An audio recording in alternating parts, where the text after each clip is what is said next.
जी प्यार से कहना धन गाजी। एक जीवन में हर कोई जहाँ एक समय में तो आए और निर्धारित समय की कुछ सालों की ही ये जिंदगी है, फिर ये सांसों ने बंद होना है। तो ये जो जीवन जिया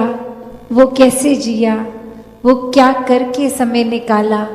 क्या हमने वाकई ही जो काम करने आए थे इस परमात्मा इस निराकार की पहचान वो करी, या फिर वो समय फिर और चीज़ों में निकाल दिया। ये परिवार रूप में पालन पोषण, ये काम जिम्मेवारियाँ, ये सब जहाँ करना बहुत ही ज़रूरी है। एक समाज पे बोझ नहीं बनना, पर ये ही सब कुछ है ऐसा नहीं है। ये परमात्मा ही प्राथमिकता होनी चाहिए जब कोई और काम भी कर रहे हों। तो कैसे एक मनुष्य की आदत है कि एक पास्ट की बात, एक फ्यूचर की बात ये लेकर वो स्ट्रेस लेना, एक बोझ ले लेना। जिस समय में हो वो समय का उस समय सदुपयोग करके कोई चीज़ अगर कर ली तो ही वो लाभदायक है। एक समय निकलने पर वो चीज़ खराब भी हो जाती है। जैसे एक हम उदाहरण ले कोई फल का, कि जिस समय वो ठीक है उसको उसी समय खा लेना तो ही शरीर के लिए फ़ायदा होता है, वरना तो वो सड़ जाता है, खराब हो जाता है, तो फिर उसको खाद में ही डालना पड़ता है, एक फेंक देना पड़ता है। वो शरीर में अब डालने के लिए पौष्टिक नहीं बचता। तो कैसे अपने जीवन में हर कोई ये समय का सदुपयोग करे, एक अपने दिमाग में हर किसी के लिए अच्छी सोच रखे, दिल में हर एक के लिए प्यार रखे। एक कहानी का सहारा लेके दासी ये बात रखना चाहेगी कि कैसे दो व्यक्ति एक बार नदी को पार करने के लिए जा रहे थे और उनको किसी ने कहा कि ये नदी आप जब पार कर लोगे तो किसी को भी आपने एक वो मदद रूप नहीं करना, एक अपना ही चलते जाना है, एक अपने आप का ही पूरा ध्यान रखना है। और वहीं एक व्यक्ति उन दोनों में से ही देखता है कि कोई डूब रहा है और उसको एक मदद करके डूबने से बचा लिया। और वहीं जब वो नदी पार हो गई तो उसका मित्र उसको कहता है कि ये आपने क्या कर दिया, आपको तो मना किया गया था कि अगर अपना ही ध्यान रखना है और किसी का नहीं, वरना तो आप दूसरे का रख रहे थे, तो इसमें आपका नुकसान हो जाता, आप पानी के बहाव से खुद ही बह जाते, अपने ऊपर नियंत्रण रखना था। ये दूसरों की मदद में खुद अगर फिसल जाते तो क्या होता। तो वही इंसान समझाते हुए कहता है कि मैंने तो कब का उस इंसान को छोड़ दिया वहीं का वहीं, तुम ही हो जो इतनी देर बाद अब नदी पार हो भी गई है तो भी वो ख्याल लेकर, वो बोझ लेकर अपने साथ चलते ही जा रहे हो।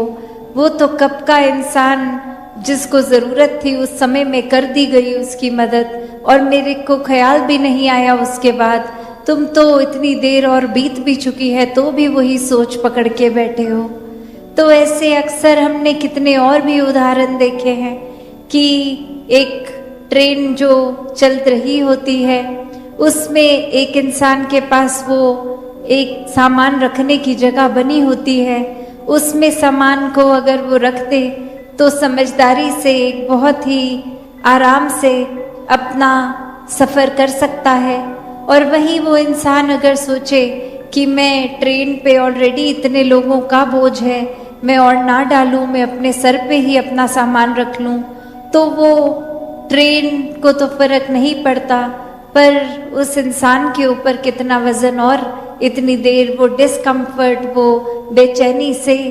रास्ता काटेगा। तो बात वही, एक ख्यालों को, एक सोच को, एक बेचैनी को अगर हम हर समय पकड़ के बैठेंगे तो सुकून कहाँ से आएगा। वो चैन कहाँ मिलेगा, वो आराम, वो पीस कहाँ होगी। और आध्यात्मिकता की बात जब करते हैं तो ये सुकून कोई थोड़ी देर का सुकून नहीं है, ये सुकून तो हर पल का हो जाता है जब इस परमात्मा से, इस आत्मा का ब्रह्म ज्ञान रूप से ये मिलन हो जाता है। फिर ये परमात्मा हर समय अंग संग ही दिखता है। कोई भी एक सिचुएशन होगी, एक समय कैसा भी चल रहा होगा, वो एक सुकून में जीवन कटता है और ये सुकून फिर कोई छीन नहीं सकता हमसे। ये तो हर हाल में, चाहे गम हो खुशी हो, ये सुकून बरकरार रहता है।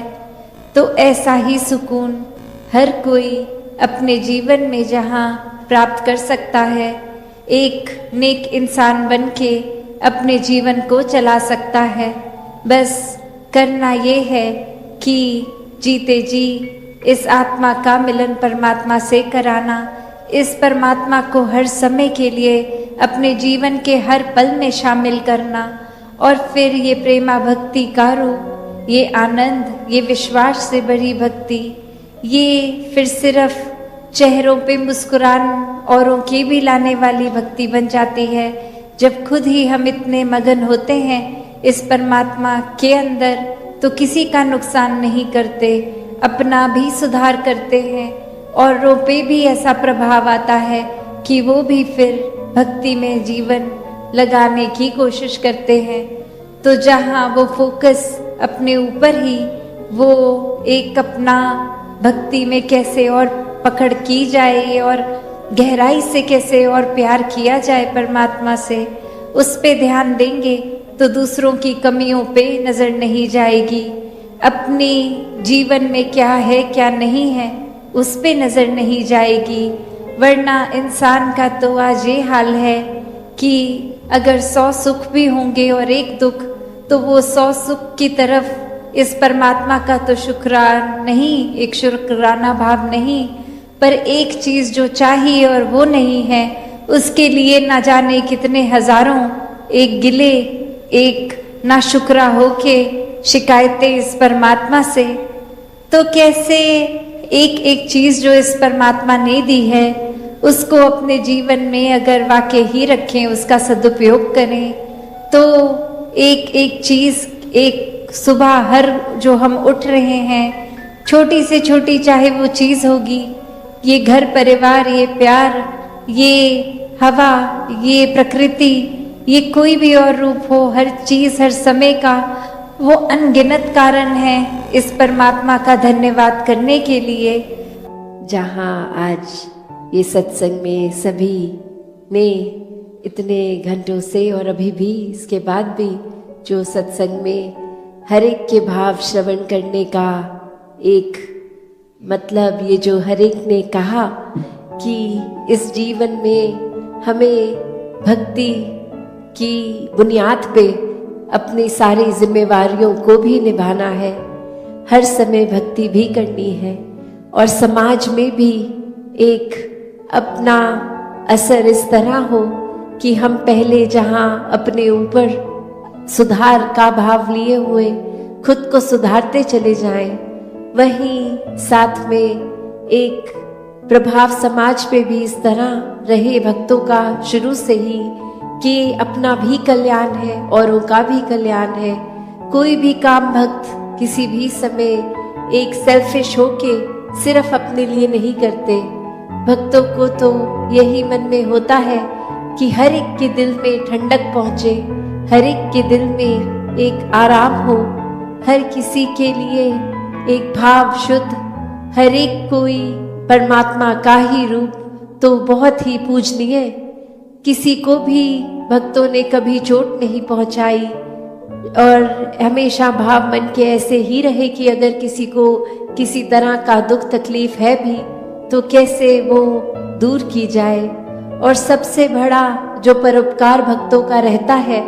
वो यही रहता है कि परमात्मा हमारे जीवन में आया है, हर एक के जीवन में आए। जो अभी तक इस परमात्मा को देखे नहीं है, जिन्होंने अभी तक ब्रह्म ज्ञान नहीं लिया, वो भी कैसे अपने जीवन में एक रोशनी हर समय की ला सकते हैं, क्योंकि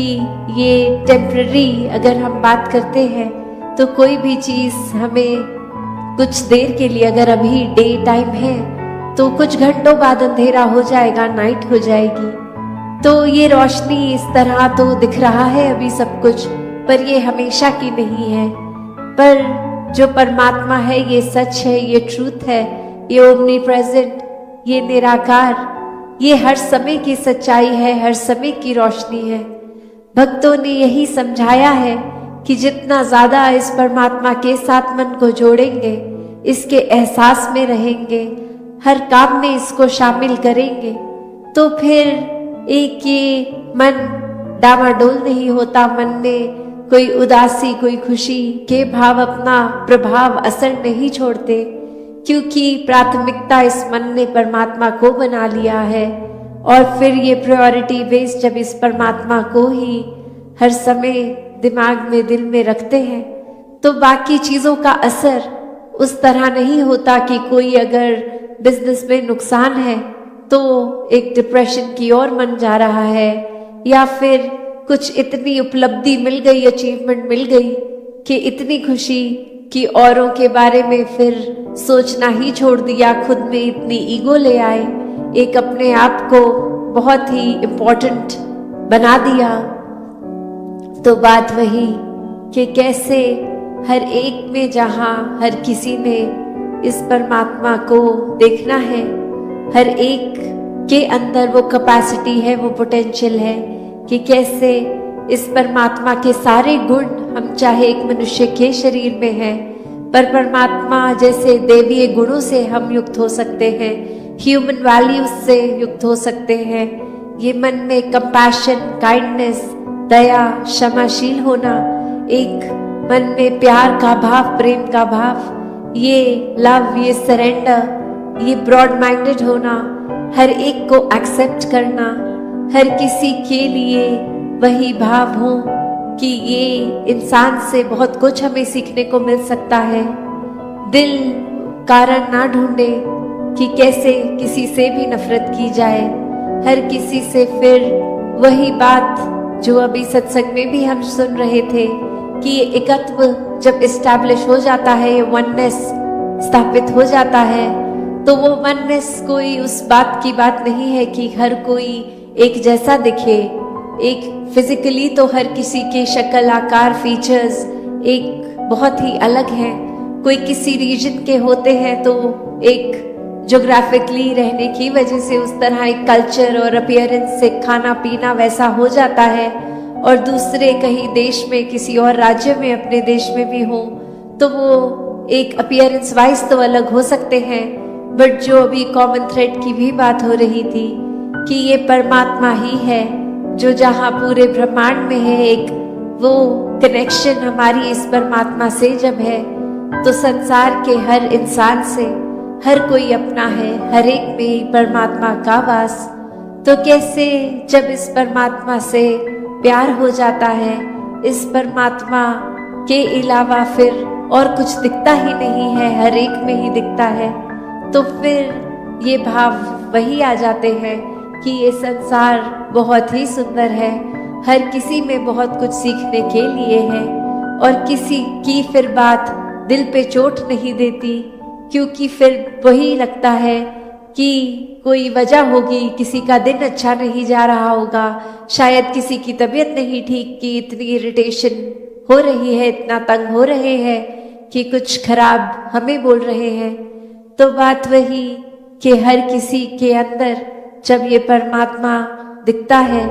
तो एक अच्छाइयों को ही भक्त उठाते हैं, किसी की कमियों को इस तरह संसार के आगे नहीं उछालते।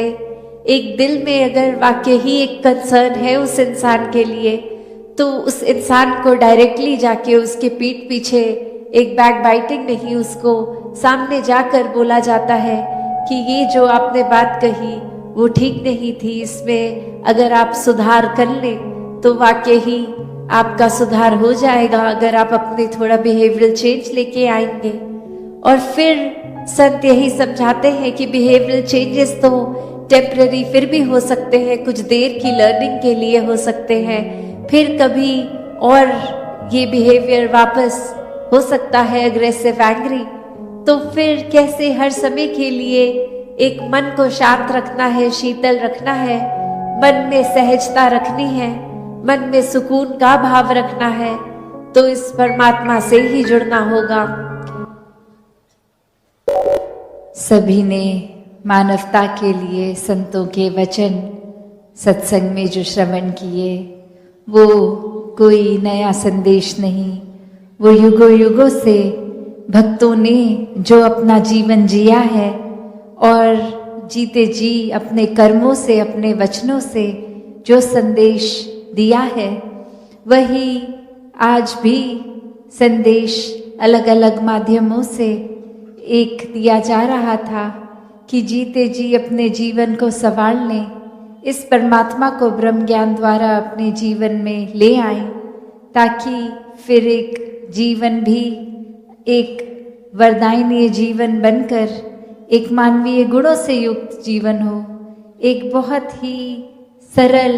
और सहज जीवन बन जाए। एक मनस्थिति और परिस्थिति की जो बात होती है कि परिस्थिति तो बदलती रहती है, पर मनस्थिति हमेशा एक जैसी ही हो, क्योंकि जिनके दिल में, जिनके मन में, जिनके हर पल में ये परमात्मा है, वो फिर परिस्थिति से नहीं अपने आप को बदलते, वो तो फिर थम गए, वो अपने मन को टिकाकर एक वो 24 घंटों की जो मेडिटेटिव स्टेट है कि कोई कार्य कर रहे हों, ध्यान परमात्मा में ही है। तो ऐसा जीवन संतों का रहा है और अभी भी इसी तरह जीने का संदेश। और वो संदेश क्यों? क्योंकि संत हमेशा एक जीवित इंसानों को ही ये दिया जाता है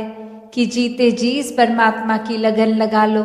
जीते जी भक्त बन जाओ, वरना ये श्वासें जब खत्म होंगी तो भक्ति करने की संभवता भी खत्म है। तो हर कोई जो इस मनुष्य जीवन में आया है, उस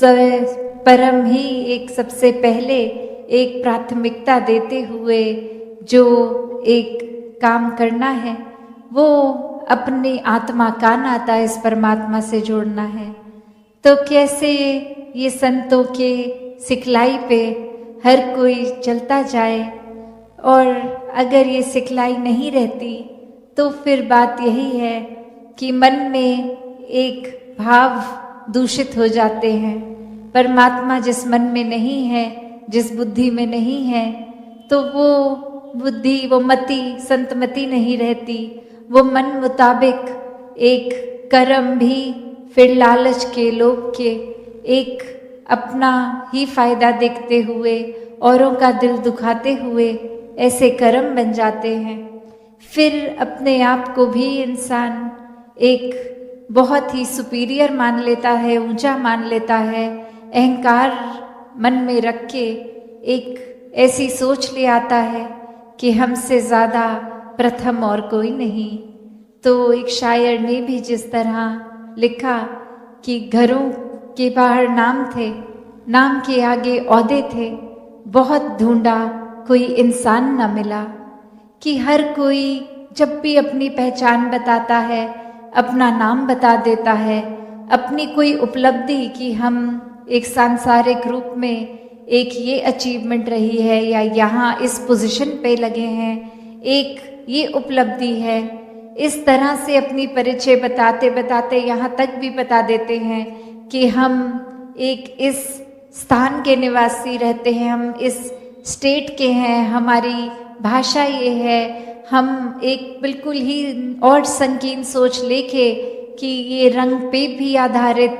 ये भावना आ जाती है, ये गोरे हैं, काले हैं, ऊंची जाति के, नीचे जाति के,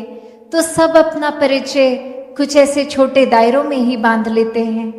जबकि ये परिचय क्या है असली इंसान का, कि ये इंसानियत ही असली परिचय है। तो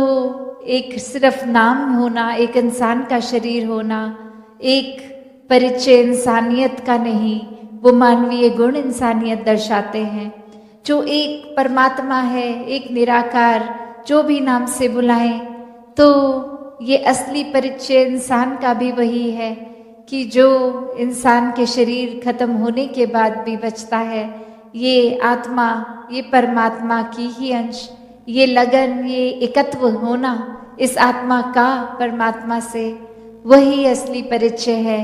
कि जब इस परमात्मा की कोई जात नहीं, जब इस परमात्मा का कोई एक उस रूप में निवास हर जगह ही है, तो कोई तंग दायरे में एक ही जगह कहीं नहीं, हर जगह है ये, तो फिर इंसानों ने क्यों अपनी सोच संकीर्ण बना ली है। वो हर समय शुक्राना भाव रखते हैं, वो शिकायतें नहीं करते, वो तो सिर्फ से ज़्यादा खुद को खुशकिस्मत मानते हैं कि ये परमात्मा ने एक अपनी पहचान करवाई, जीते जी हमारा भी फायदा हो रहा है, चैन से जीवन कट रहा है सुकून से, और ये मुक्ति के भी हकदार जीते जी बन गए। और जिस समय वो समय आएगा जब श्वासों ने तो जाना ही है एक दिन, तो वो समय आने पर फिर वो परलोक सुहेला की बात, वो एक जीवन भी अच्छे से जिया गया और जीवन के बाद भी ये आत्मा परमात्मा का मिलन है। तो हर कोई भक्तिमय जीवन जीता ही चला जाए। सात संगत जी, धन्यवाद जी।